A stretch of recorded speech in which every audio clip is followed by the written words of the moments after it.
주님을 기다립니다. 기도의 향기가 하늘에 닿으니 주여 임재하여 주소서. 이곳에 오셔서 세월호 참사 4주기가 되어서 많은 사람들이 세월호의 생명을 잃어버린 어린 학생들의 그 희생을 추모하는 그러한 뉴스들이 올라오고 있습니다. 세월호의 생명을 뺏긴 사람이나 또 군인으로서 나가서 군복무를 하다가 희생을 당한 모든 사람들의 희생 속에는 그 가족들이 말할 수 없는 슬픔을 4년이 지나도 혹은 40년이 지나도 잊지 못하고 그 마음 가운데 아련하게 그렇게 묻어두고 있는 슬픔인지도 모르겠습니다. 아무리 좋은 일들을 만나도 사랑하는 사람을 잃어버린 그 마음 때문에 아무것도 할 수 없는 그러한 슬픔이 가득 차 있는 그런 부모님들을 저희들이 생각하게 되어집니다. 사람에게 있어서 가장 힘든 것 중에 하나는 바로 사랑하는 사람을 잃어버리는 슬픔입니다. 그리고 그 사랑하는 사람이 잃어버린 때문에 다가오는 상실감과 그리고 많은 사람들이 느끼는 죽음 앞에 고통을 느끼는 그 두려움이 우리 사람들에게 있어서 가장 견디기 힘든 그런 고통이 아닌가 생각해 봅니다. 저와 여러분들 인생을 살면서 가장 힘들고 어려운 그 순간은 내가 사랑하는 사람을 잃어버릴 때, 그리고 죽음이 찾아올 때 그 죽음의 공포 앞에서 두려워할 수밖에 없는 우리 인간의 나약한 모습을 발견하기도 합니다. 우리는 꿋꿋하게 잘 살 수 있을 것만 같다가도 어느 한순간에 나에게 찾아오는 두려움이 엄습해 오면 우리의 생각과 우리의 몸이 패닉이 되어서 꼼짝달싹할 수 없는 그런 상황들을 맞이하곤 합니다. 몸에 조금이라도 이상이 생기면 덜컥 겁이 나고 혹시나 암은 아닌가 걱정하게 되어지고 찾아오는 그런 죽음 앞의 두려움이 우리의 모든 것들을 멈추게 하는 그러한 고통을 만나기도 합니다. 예전에 한 성도는 저희 교회 자매님은 저를 찾아와서 목사님, 곧 캘리포니아에 큰 비권이 찾아오기 때문에 캘리포니아를 떠나서 안전한 곳으로 가야 된다고 어느 한 목사님께서 예언하셨다고 찾아와서 저에게 아주 두려운 마음으로 상담을 요청했습니다. 그 목사님이 예언한 건 거의 다 맞았는데 이제 곧 캘리포니아에 큰 지진이 찾아오기 때문에 안전한 중부의 어느 주로 옮겨야 된다라고 예언을 하셨다라고 하는 거예요. 그 자매에게 제가 얘기했죠. 그곳에서는 토네이도가 찾아옵니다. 여러분, 안전한 곳, 또 우리가 죽음이 찾아오지 않는 곳은 아무것도 없어요. 그러나 우리 마음 가운데 죽음이라고 하는 것이 찾아오면, 그리고 그 죽음 앞에 생명을 잃어버린 사랑하는 지체들을 만나면 우리는 두려워하고 우리는 패닉 가운데 빠지고 어찌할 바를 모르고 슬픔 가운데 빠질 수밖에 없다라고 하는 것입니다. 오늘 부활절 세 번째 주일을 맞이해서 여러분들 앞에 저는 이 죽음 앞에 두려워하고 있고 사랑하는 사람을 먼저 떠나보내고 슬픔 가운데 있는 사람들을 소개하고 싶어요. 그 사람들은 바로 저희들이 매주일 성경 속에서 만나는 예수님의 제자들입니다. 예수님의 제자들은, 그리고 예수님과 함께 따라다녔던 그 여인들은 예수님이 십자가에서 처참하게 죽으신 다음에 사랑하는 사람을 먼저 잃어버린 그 상실감에, 그리고 고통 가운데, 그리고 이제는 고통을 넘어서서 곧 자기들도 이 로마 사람들 앞에, 유대인들 앞에 잡혀서 죽게 될 그 패닉 공포 가운데 빠져 있는 제자들을 오늘 성경은 우리들에게 소개하고 있습니다. 여러분, 가족 가운데 사랑하는 사람을 떠나본 적이 있으십니까? 그 상실감이 오늘 이 제자들에게 있어요. 자기의 운명을 걸었던, 자기의 꿈과 비전을 걸었던 그런 멘토이고 스승이었던, 그리고 지도자였던 선생님이 모든 것들을 다 내려놓고 떠나가고 죽으셨던 그 아픔과 상실감,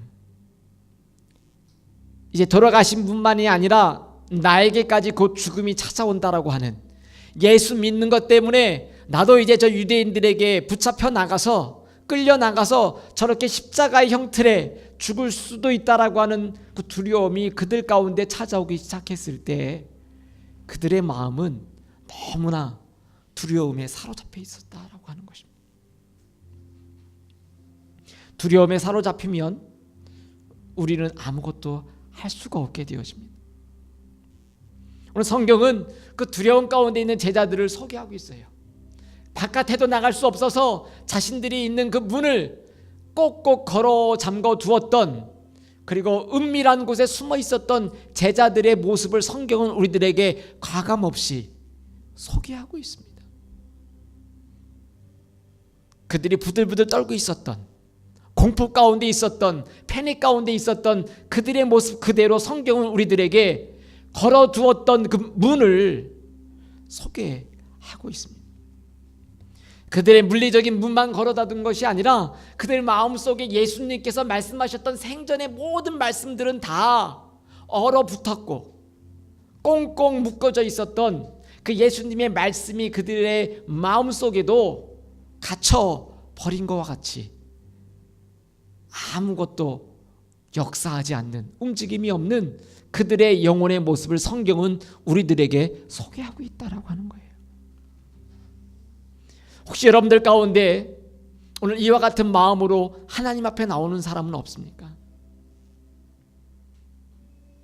우리에게 다가오는 공포와 두려움과 상실감은 이것과는 좀 다르다 할지라도 우리의 삶의 도전 속에 다가오는 그 두려움 가운데 내가 과연 내가 하고 있는 이 일을 끝까지 잘 마무리 지어서 내가 목표하는 그런 일들을 내가 해낼 수 있을까라고 하는 미래에 대한 두려움이 나를 사로잡고 있지는 않은가. 어제 제 아들과 전화 통화를 하면서 이제 6월 달이 되면은 훈련을 마치고 졸업하는 그런 졸업 세레머니가 6월 4일 날 있다고 그래요. 아빠가 가고 싶은데 그랬더니 안 와도 된다고, 너무 멀고 그리고 뭐 별것도 아니기 때문에 안 와도 됩니다.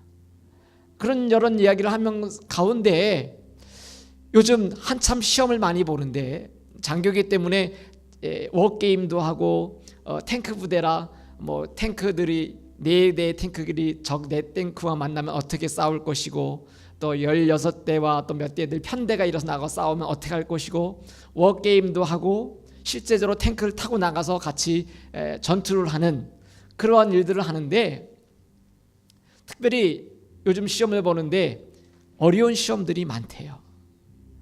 프레젠테이션을 하고 작전을 짜고 작전을 브리핑하는 그런 시험이 있는데 2번 시험을 봤는데 떨어졌다라고 하는 거예요. 첫 번째, 두 번째는 다 합격했는데 지난번 시험에는 프레젠테이션 하는 모든 작전 브리핑하는 것에 페일했다 얘기하는 거예요. 근데 이번 페일은 괜찮은데 마지막 제일 중요한 시험이 4번째 시험이 있는데 거기에 페일하면 처음부터 다 다시 가서 모든 단계를 시작해서 훈련을 다시 해야 된다라고 하는 거예요.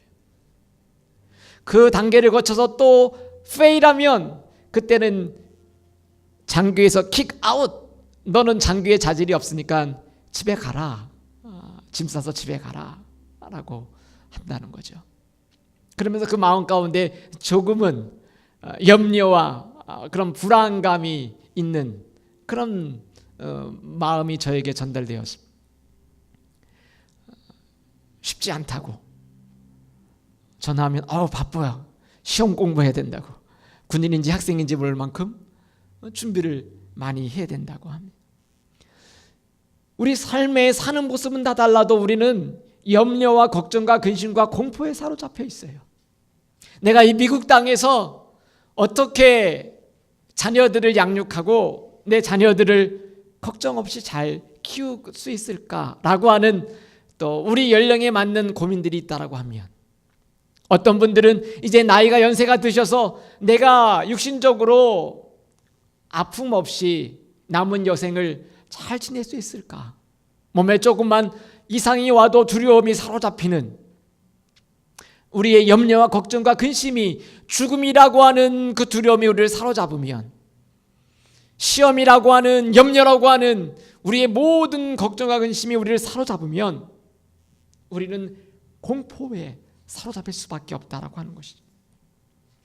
오늘 이 제자들이 바로 두려움 속에 있을 때 그들은 바로 예수님, 특별히 부활하셔서 살아나신 그 예수님을 만난 뒤에 그들은 어떻게 그들의 삶을 살아나갔을까? 오늘 성경 우리들에게 소개하고 있다라고 하는 것입니다.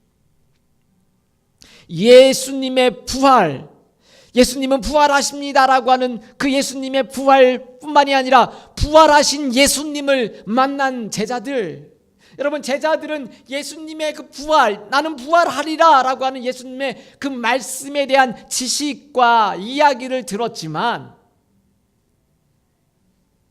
그 지식이 그들을 자유케 하지 못했다라고 하는 거예요. 여전히 두려움 가운데 있었다라고 하는 거예요. 그런데 오늘 예수님의 부활이 아니라 부활하신 예수님께서 친히 그 제자들 가운데 나타나셨다라고 합니다. 성경 말씀해 보니까 먼저 여인들에게, 마리아에게, 막달라 마리아에게 나타나셔서 마리아가 제자들에게 가서 이야기했을 때 제자들이 믿지 못했었던 그 이야기들을 우리가 읽었잖아요. 예수님께서 제자들에게도 나타나셨고, 오늘 본문에 있는 말씀은 그 제자들 가운데 혼자 돌아다니다가 만나지 못했던 한 사람, 도마라고 하는 이 제자가 다시 예수님을 만나는 그 이야기까지 오늘 우리들에게 소개하고 있다라고 하는 것입니다. 그렇다라고 하면 부활의 주님을 만난 이 제자들의 모습은 어떻게 성경을 우리들에게 소개하고 있는지 한번 살펴봤으면 좋겠어요. 예수님의 부활이 아니라 부활하신 예수님을 만난 그 제자들은 어떻게 삶이 변했을까? 첫 번째로는 두려움에서 평강의 삶을 살아라, 주님께서 그렇게 말씀하고 있는 것입니다. 요한복음 20장 19절에 있는 말씀 같이 한번 선포하겠습니다. 시작.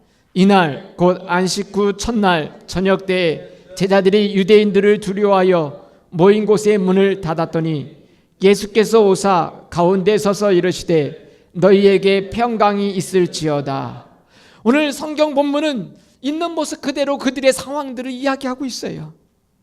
제자들이 유대인을 두려워하여 모인 곳의 문을 닫았더니, 저는 이 성경 구절을 읽을 때마다 중국에 갔었던 그 상황이 생각납니다.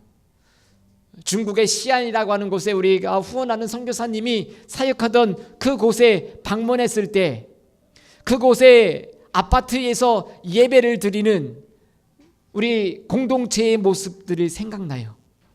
그 중국에서 예배드리는 교회 성도들은 그 아파트에 들어갈 때 한꺼번에 그 집에 들어갈 수가 없어요. 그 아파트의 주민들이 신고할 수 있기 때문에 그 아파트에 들어갈 때는 학생들이, 예배드리러 오는 학생들이 2사람이나 혹은 3사람이나 시간 간격을 두고 그 아파트에 들어옵니다. 그리고 5분이 지나고 10분이 지나면 또 다른 학생들이 그 집에 들어와요. 그리고 옆에 있는 사람들에게 들키지 않도록 문을 잘 걸어 잠그고 찬송 소리도 크게 나지 않도록, 그리고 기도하던 중국 안에 있는 우리 사랑하는 형제자매들의 교회 공동체를 저는 늘 생각나게 되어집니다. 오늘 이 유대인들도 예수 믿는 사람들, 제자들을 잡기 위해서 돌아다니는 그 위험한 상황 가운데 제자들이 놓여 있고, 그들은 문을 걸어 잠그고, 문만이 아니라 그들의 마음의 문까지 걸어 잠그고 있었다라고. 그 걸어 잠근 그곳 가운데 오늘 예수님께서 오셨다라고 하는 거예요. 그리고 그들을 향하여 말씀하시기를 너희에게 평강이 있을지어다 말씀하셨어요. 여러분, 이 평강은 샬롬이에요. 샬롬.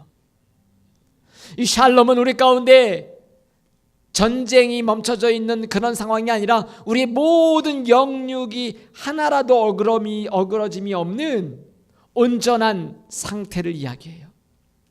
그들 마음 가운데 두려움으로 벌벌 떨고 있는 제자들에게 예수님이 찾아오셔서 그들의 걸어 잠근 문을 통과하고 그 안에 들어오셨던 그런 신비하신 예수님의 능력처럼 예수님의 그 평강이 있을지어다라고 하는 그 말씀이 그들 마음 가운데 떨어졌을 때 그들의 영혼을 사로잡았던 두려움과 공포와 모든 슬픔들이 평강이 있을지어다라고 하는 그 말씀 가운데 제자들 마음의 문을 열기 시작했다라고 하는 거예요.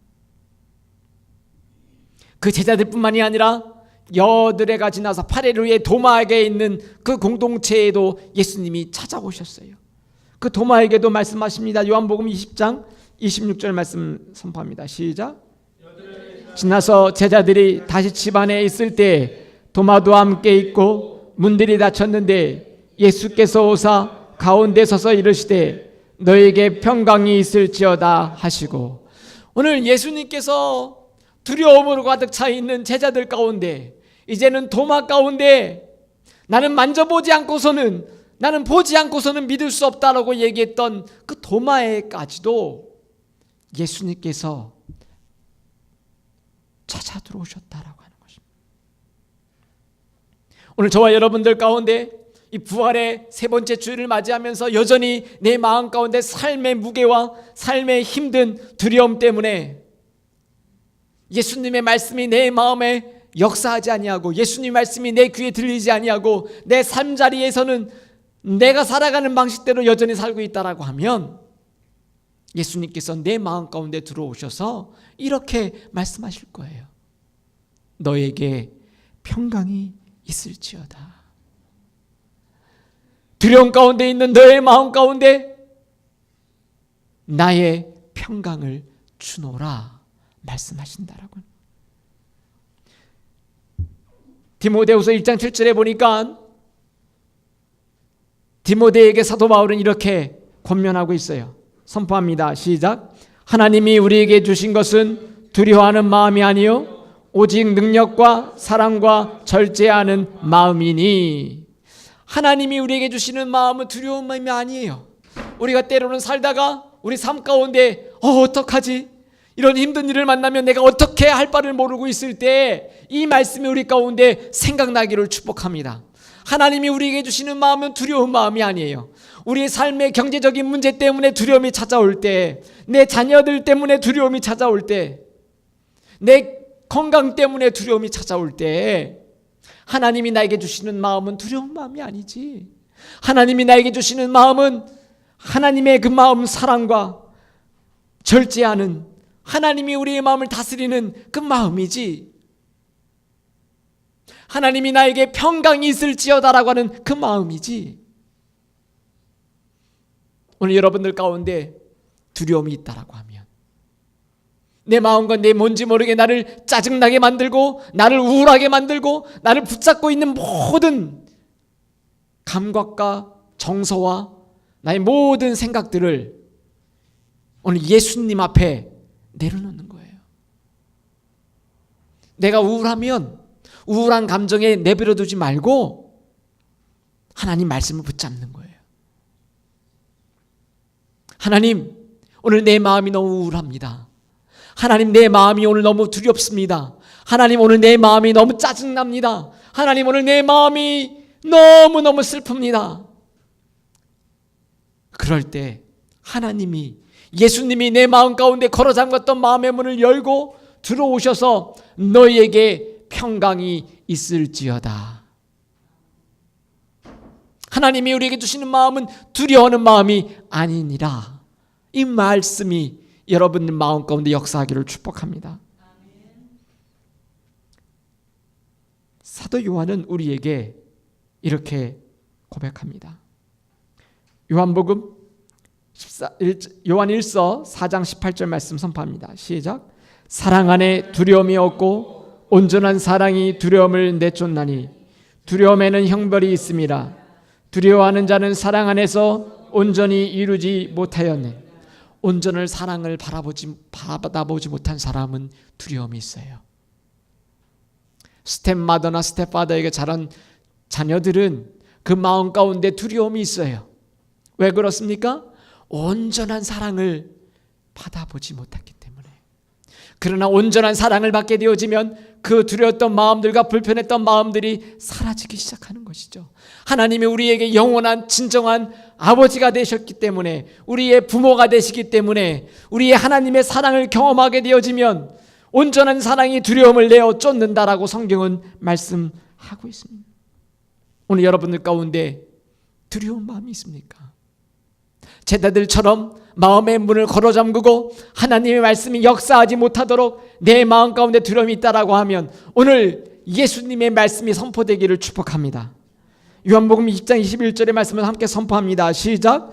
예수께서 또 이르시되 너희에게 평강이 있을지어다. 아멘. 두 번째로 제자들은 이 두려움 가운데 있을 때 예수님, 부활하신 예수님을 만난 다음에 성령의 능력으로 죽이는 곳으로 보냄을 받는 소명의 삶을 살아라. 그렇게 주님께 말씀을 받습니다. 요한복음 20장 오늘 우리들이 읽은 21절 말씀 선포합니다. 시작. 예수께서 또 이르시되 너희에게 평강이 있을지어다. 아버지께서 나를 보내신 것 같이 나도 너희를 보내노라. 오늘 이 말씀 가운데 예수님께서 두려움에 있는 제자들, 그들에게 평강이 있을지어다. 정말 예수님의 평강이 내 마음 가운데 있을 때 그 평강은 정말 안전하고 정말 아무도 나를 괴롭히지 않고 일을 안 시키고 그냥 누워서 잠만 자고 먹을 것만 먹는 편안한 곳으로의 평강이 아니라 오늘 예수님 뭐라고 말씀하셨어요? 아버지께서 나를 보내신 것 같이 나도 너희를 보내노라 말씀하셨어요. 하나님 아버지께서 예수님을 어디로 보내셨습니까? 예수 그리스도를 십자가에 못 박으라고 소리치르는 그 죽음의 자리로 하나님께서 예수님을 보내셨다라고 하는 거예요.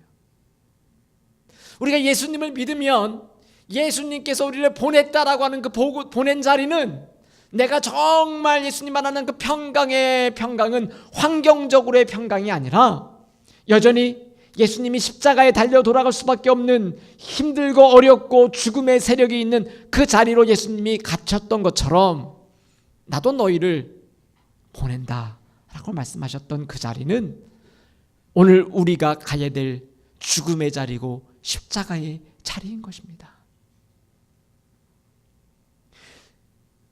나를 보내신 것 같이 나도 너희를 보낸다라고 하는 것은 바로 죽음의 자리로, 죽이는 자리로, 내가 죽을 수 있는 자리로 우리 주님께서 저와 여러분들을 보내신다라고 하는 거예요. 예수님 믿으니까 되는 일이 더 없는 것 같아. 예수님 믿으니까 일이 더 꼬이는 것 같아. 종교를 잘못 선택해서 바꿔봐. 전에 조상신이 놓았나 봐. 다른 신을 믿어서 남녀 호랑객으로 바뀌어봐. 여러분, 우리가 예수님을 믿는 것은 우리의 삶의 안정과 평강과 즐거움과 그리고 많은 재산을 누리기 위해서 예수님을 믿는 것이 아니라 나는 하나님의 자녀가 되는 순간 하나님 아버지의 자녀로서의 삶에 이 땅에서의 사명과 소명을 위해서 살아간다라고 하는 거예요. 오늘 예수님이 말씀하신 것 가운데 순서가 어떻게 돼 있어요? 두려운 자들이 너에게 평강이 있을지어다. Peace with you. 샬롬. 하나님의 평강이 너희들 가운데 있길 원한다. 그러면서 예수님이 하신 말씀은 아버지께서 나를 보내신 것처럼 나도 너희를 보낸다라고 하는 거예요. 여러분 삶의 자리가 너무 힘들고 어렵습니까? 그러면 맞는 자리에 계신 거예요. 아무도 여러분들을 건드리는 사람이 없어요? 그러면 건드리는 곳으로 하나님께서 좀 여러분들을 보내시도록 하실지 모르겠어요. 근데 하나님께서 우리들에게 예수님께서 보내셨던 그 죽음의 자리에 보내신 그 자리 가운데 그냥 보내시는 게 아니라 그 다음에 또 스테이지가 있어요. 그게 뭡니까? 21절, 22절 말씀 선포합니다. 시작. 이 말씀을 하시고 그들을 향하사 숨을 내쉬며 이르시되 성령을 받으라. 오늘 예수님께서 내가 보내심을 받은 것처럼 나도 너희들을 보낸다라고 했던 삶의 자리에 그냥 보내신 것이 아니라 그들에게 숨을 내쉬고, 이 숨은 창세기에 하나님의 신이 이 지면 위에 땅 위에 운행하셨다라고 하는 하나님의 신이 운행하셨을 때 그 하나님의 운행, 하나님의 숨 같은 단어예요. 하나님의 성령이 운행하셨던, 하나님의 천지를 창조하시고 산을 만드시고 그 인간의 몸에다가 어떻게 하셨어요? 숨을 내셨다. 생명이 된지라. 하나님의 영, 하나님의 영이 있었다. 오늘 제자들에게 너희들을 갈 때 그냥 가지 않냐고 성령을 받으라 말씀하셨어요. 오늘 저와 여러분들이 부활하신 예수님을 만나면 두려움에서 이제는 예수님의 평강을 우리가 힘있게 되어집니다. 그리고 그 자리에 더 이상 문을 걸어 잠그고 있는 것이 아니라 이제는 주님이 보내시는 우리의 삶의 처절한 전쟁터와 삶의 그 자리로 우리를 보내시는 거예요. 그리고 너의 자아, 나의 에고, 나의 자아만 가지고 살지 말고 이제는 하나님의 영, 하나님의 성령을 받으라. 하나님의 성령이 나를 지배하도록 그리고 나가라 말씀하고 있는 것이죠. 그러기에 성경 계속 우리들에게 말씀하시고 요구하십니다.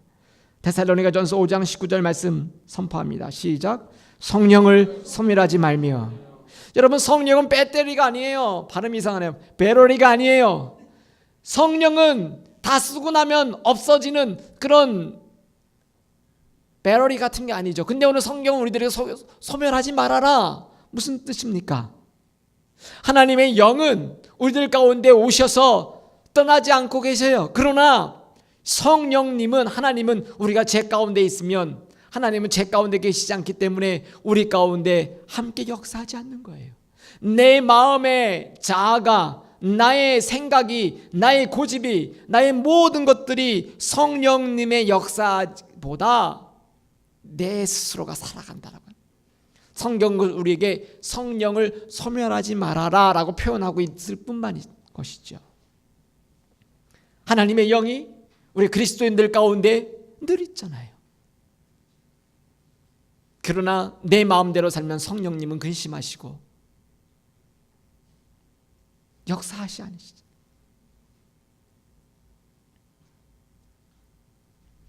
그러기에 사도 바울은 데살로니가 성도들에게 항상 기뻐하고 쉬지 말고 기도하고 범사에 감사하고 그리고 성령을 소멸하지 않도록, 성령이 역사하지 멈춰지지 않도록 내 마음 가운데 나의 자아를, 나의 생각을, 나의 두려움을, 나의 모든 염려를 성령님 앞에 지배함을 받도록 살아라 말씀하고 있는 것이죠.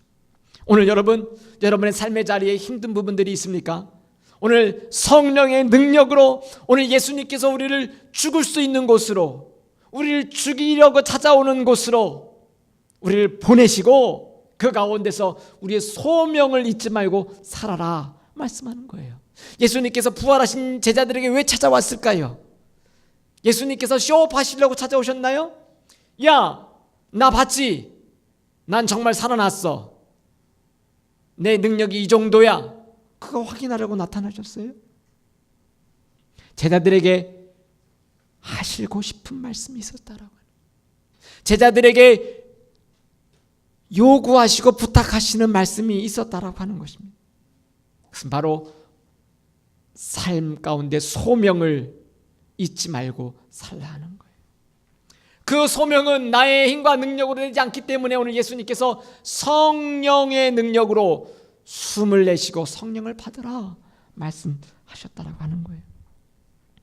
성경의 수많은 사람들은 하나님을 만나고 예수님을 만난 뒤에 그들의 삶의 자리에 처절한 죽음이 기다린 그 자리도 포기하지 아니하고 그 제자들은 쫓아다니며 주의 복음을 전했다라고 이야기합니다. 사도행전 20장 24절 말씀 선포합니다. 시작.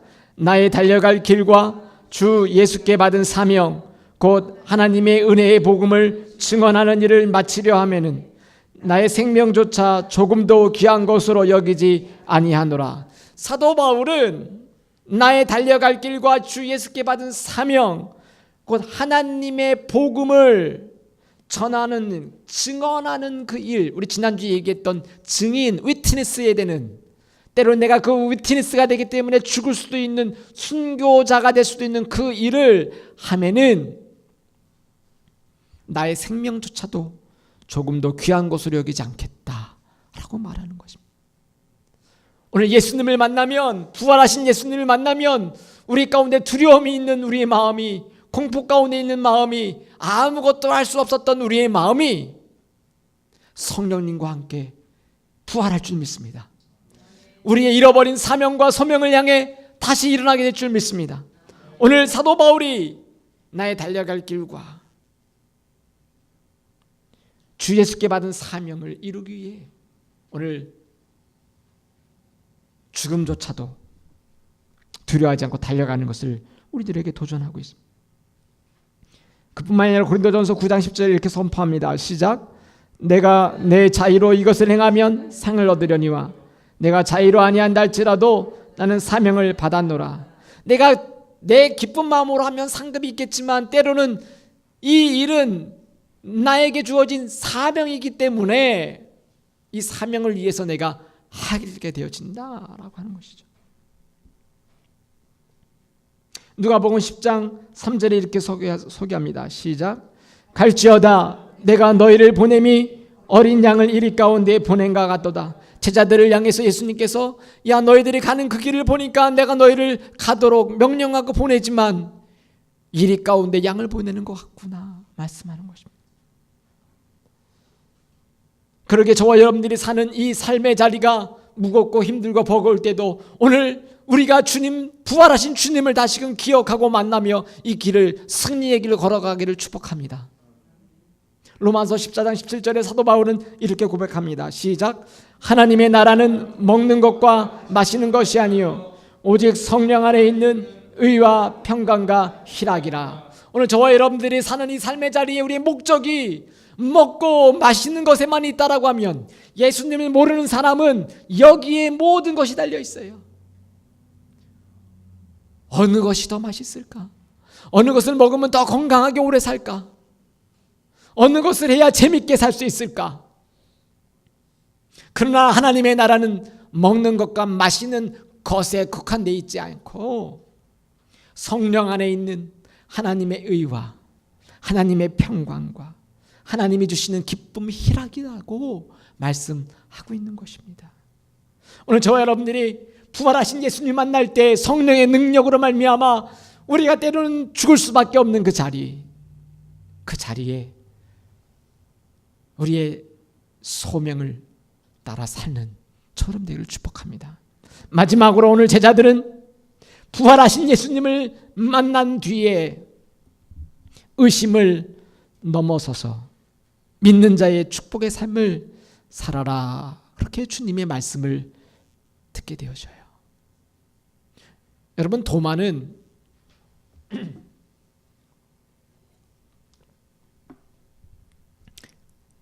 도마는 성경에 있는 제자들 가운데 때로는 믿음이 가장 없는 사람처럼 소개되어질 때가 있습니다.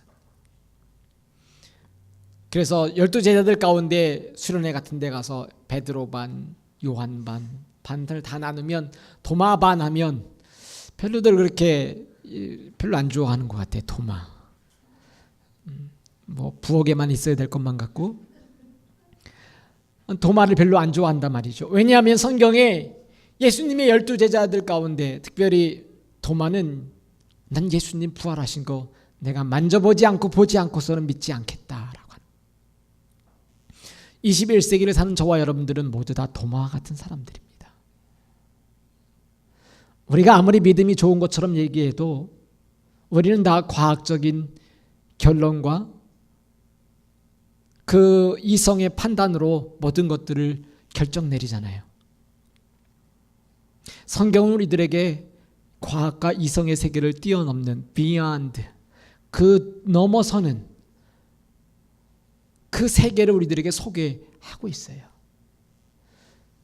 어떻게 보면 이 도마는 저와 여러분들이 살고 있는 이 시대에 우리의 모든 사람들의 질문을 던지고 있는 것이에요. 내가 하고 싶은 이야기를 도마가 해줘서 도마에게 감사해야 되잖아요. 도마는 예수님을 만나기 전에 야, 나는 믿지 못하겠다.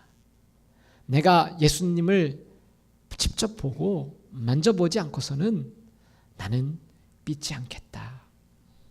오늘 우리 모든 사람들의 이야기를 대변해주고 있는 도마입니다. 요한복음 20장 25절 말씀 선포합니다. 시작. 다른 제자들이 그에게 이르되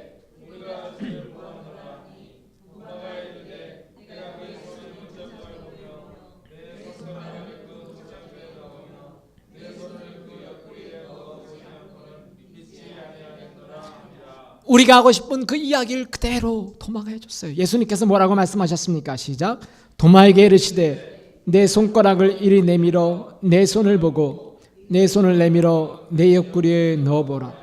그리하여 믿음 없는 자가 되지 말고 믿는 자가 되라. 오늘 예수님께서 도마에게 직접 하신 말씀이시죠. 여기에서 가장 중요한 이 말씀은 오늘 예수님께서 이런 말씀하셨습니다. 그리하여 믿음 없는 자가 되지 말고 믿는 자가 되라. 오늘 우리의 삶의 믿음의 여정 가운데 가장 힘든 부분들은 불쑥불쑥 찾아오는 의심이라고 하는 거예요.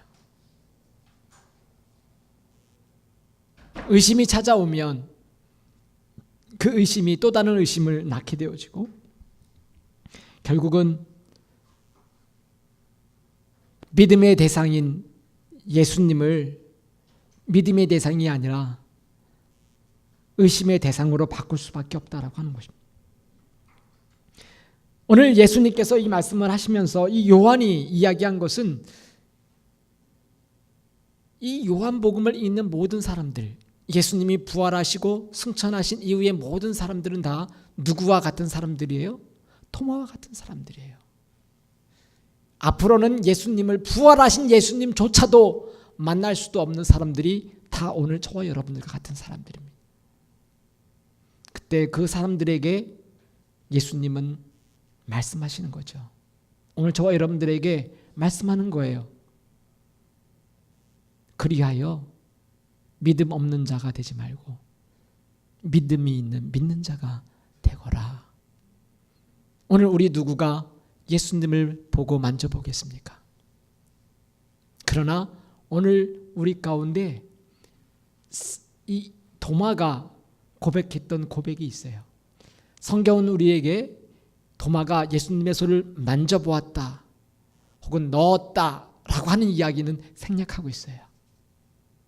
만져봤는지 넣어봤는지 그거는 성경에 생략되고 있어요. 전설에 의하면, 전설의 고향에 의하면 도마가 예수님의 그 못자국난 손을 만졌고 옆구리를 만져보아서 그런 가장 힘든 지역으로 가서 선교를 하다가 순교를 하고 거기에 예수님의 만졌던 그 손만 썩지 않고 남아있다, 그런 얘기가 있어요. 그래서 어느 저희 교수님 중에 신학교 때 그 한 교수님이 그 도마의 손을 만진 사람의 손을 내가 악수하고 왔다. 내 손도 어떻게 될지 모르겠다. 뭐 이렇게 얘기를 하셨어요. 저는 그분과 만져봤던 손이기 때문에 또 저를 만지면 여러분들이 어떻게 될지 모르겠어요. 그건 전설이에요. 그러나 오늘 저와 여러분들이 믿음이라고 하는 것, 때로는 우리 마음 가운데 의심이라고 하는 것이 찾아올 때 여러분 기차를 한번 생각해 보십시오. 기차는요 엔진 룸이 제일 처음에 있습니다. 그리고 그 뒤에는 바퀴만 달린 객차들이 따라가는 거예요. 엔진이 그것을 몰고 가는 거예요. 그럼 뒤에 따라오는 객차들은 엔진을 따라서 뒤에는 흔들리고 움직일 수도 있어요. 예수 그리스도께서 십자가에 못 박혀 죽으셨다라고 하는 엔진과 같은 변할 수 없는 진리, 그 예수님께서 부활하셨다라고 하는, 부활하신 예수님이 제자들을 만나셨다라고 하는 움직일 수 없는 진리의 엔진룸과 같은 그 팩트가, 그 사실이 객차와 같은 우리의 감정과 의심과 두려움과 슬픔을 싣고 가는 거예요. 예수님을 믿는다고 하는 사건은 우리의 감정이 엔진룸이 아니에요. 때로 많은 사람들은 착각할 때가 있어요. 나의 믿음의 감정이 엔진룸처럼 생각을 해서 어느 날 내가 예수님을 잘 믿고 정말 말씀에 충만을 받아서 너무 흥분되면 예수님을 잘 믿는 것 같다가도 어느 날 내 감정이 곤두박질 쳐서 내려가면, 두려움이 찾아오고 슬픔이 찾아오면 나는 예수님을 모르는 것처럼 살아갈 때가 있어요. 감정과 의심과 두려움이 엔진룸이 아니라 바로 예수 그리스도의 십자가의 죽으심과 부활하심이 우리의 엔진룸인 것입니다. 그렇기 때문에 때로는 우리가 뒤따라가는 우리의 감정이 흔들리고 우리의 의심이 찾아오고 두려움이 찾아오고 그리고 슬픔이 찾아와도 아무리 뒤에 것들이 흔들려도 나를 이끌어가는 예수 그리스도의 죽음과 부활하심과 승천하심과 다시 오심은 변할 수 없다라고 하는 것입니다. 그러기에 도마는 이렇게 고백했습니다. 요한복음 20장 28절 말씀 시작. 도마가 대답하여 이르되 나의 주님이시요 나의 하나님이십니다. 여러분, 이 고백은 그 당시의 역사적인 배경을 좀 알아야 돼요. 그 당시에 로마 시대에 살고 있었던 도미니언 그 황제가 그 당시에 주 퀴리오스라고 하는 사람은 오직 한 사람 황제뿐만밖에 없었어요. 그래서 그 당시 황제는 황제 숭배, 신과 같은 존재였습니다. 여러분 옛날 그 로마 시대의 영화를 보면 My Lord 이렇게 인사하지 않습니까? 나의 주님이시여. 황제 하나밖에 없는 거예요. 나의 큐리오스, 나의 주인이시여, 황제시여 라고 하는 것이죠. 그 황제를 거부하는 사람은 다 죽을 수밖에 없는 상황 가운데 있을 때 도마는 베드로가 고백했던 것 같은 동일한 고백을 하게 되어집니다. 나의 주님이십니다. 나의 하나님이십니다. 예수님, 부활하신 예수님을 만나면 어떻게 돼요? 아, 예수님 나의 주님이시군요. 이 세상에 돈이 황제가 아니고 이 세상의 건강이, 이 세상의 모든 학벌이 나의 주가 아니라 예수 그리스도 부활하신 그 주님이 나의 주님이시군요 라고 하는, 나의 하나님이시군요 라고 하는 고백이 부활하신 예수님을 만났을 때 토마에게 나왔다라고 하는 것입니다. 오늘 저와 여러분들이 이 고백이 있게 되기를 축복합니다. 요한복음 20장 29절 선포합니다. 시작. 예수께서 이르시되 너는 나를 본고로 믿느냐? 보지 못하고 믿는 자들은 복되도다 하시니라. 요한복음 20장 31절 시작. 오직 이것을 기록함은 너희로 예수께서 하나님의 아들 그리스도심을 믿게 하라며 또 너희로 믿고 그 이름에 힘입어 생명을 얻게 하려 함이니라. 야고보서 사도는 이렇게 이야기합니다. 1장 6절에 시작. 오직 믿음으로 구하고 조금도 의심하지 말라. 의심하는 자는 마치 바람에 밀려 유동하는 바다 물결 같으니. 여러분 가운데 한순간 밀려오는 의심이 찾아옵니까? 그럴 때 여러분을 이끌고 가는 예수 그리스도의 엔진룸을 바라보십시오. 2003년 2월 1일 7명의 우주인을 싣고 모든 임무를 마치고 텍사스로 귀환하는 우주 왕복선 콜롬비아 호가 7명의 대원들과 함께 이제 곧 사랑하는 가족들을 만나러 텍사스 상공으로 내려오는 그 길에 여러분들도 다 아는 것처럼 공중에서 콜롬비아호가 폭발하고 맙니다. 미국인들뿐만이 아니라 전 세계 모든 사람들이 복귀하는 콜롬비아호를 바라보다가 공중에서 산산 조각나고 사나워한 그 콜롬비아호를 바라보면서 모두 다 두려움과 슬픔 가운데 그리고 패닉 가운데 빠지게 맙니다. 그때 챌린저호를 이끌었던 콜롬비아호의 단장이었던 릭이라고 하는 단장의 부인이었던 에블린이라고 하는 여인이 그 당시 사고 후에 썼던 포스트 가이드에 나와 있던 글에 이렇게 소개하고 있습니다. 사랑하는 남편이 공중에서 7명의 대원들과 함께 폭발하고 한 줌의 죄도 남지 않고 산화하는 그 순간에 찾아왔던 슬픔과 두려움과 그 공포는 말할 수 없었습니다. 그리고 이제 어린 딸이 자에게 얘기했던 그 이야기가 그의 귓가운데 맴돌았다라고 한 거예요. 엄마, 이제부터 내 수학 숙제는 누가 돌봐줘요? 엄마, 이제 아빠가 없으면 이제 누가 나를 케어해줘요? 내가 결혼하러 들어갈 때 결혼식장에 아빠가 없으면 누가 내 손을 잡고 결혼식장에 들어가 줄 거예요? 딸과 함께 폭발해버린 그 장면을 목격해버린 이 에블린과 딸이 슬픔과 그리고 두려움에 사로잡혀 있는 그 순간에 잃어버렸던 하나님의 말씀도 아무것도 생각나지 않는 그 순간에 그의 마음 가운데 아주 세밀한 하나님의 음성이 들렸답니다. 사랑하는 딸아, 왜 두려워하느냐? 사랑하는 딸아, 왜 의심하느냐? 내가 너를 한 번도 버리지 않고 내가 너를 지켜주지 않았느니. 그의 마음 가운데 그 두려움을 뚫고 그의 마음 가운데 슬픔을 뚫고 세밀하게 들려지는 하나님의 음성이 그의 마음 가운데 들려지기 시작할 때 마치 빗장을 걸어 잠궈두고 숨어있던 제자들 가운데 찾아왔던 그 예수님의 음성을 들었던 그 음성처럼 오늘 이 에블린이 하나님의 음성에 두려움이 사라지기 시작했다. 그럼 그렇게 고백하고 있어요. 오늘 저 여러분들의 삶 가운데 오늘 여전히 우리의 삶의 자리가 무겁고 버겁고 힘들어도 오늘 내 마음 가운데 주님이 찾아오셔서 사랑하는 딸아, 사랑하더라, 너희 마음 가운데 평강이 있을지어다.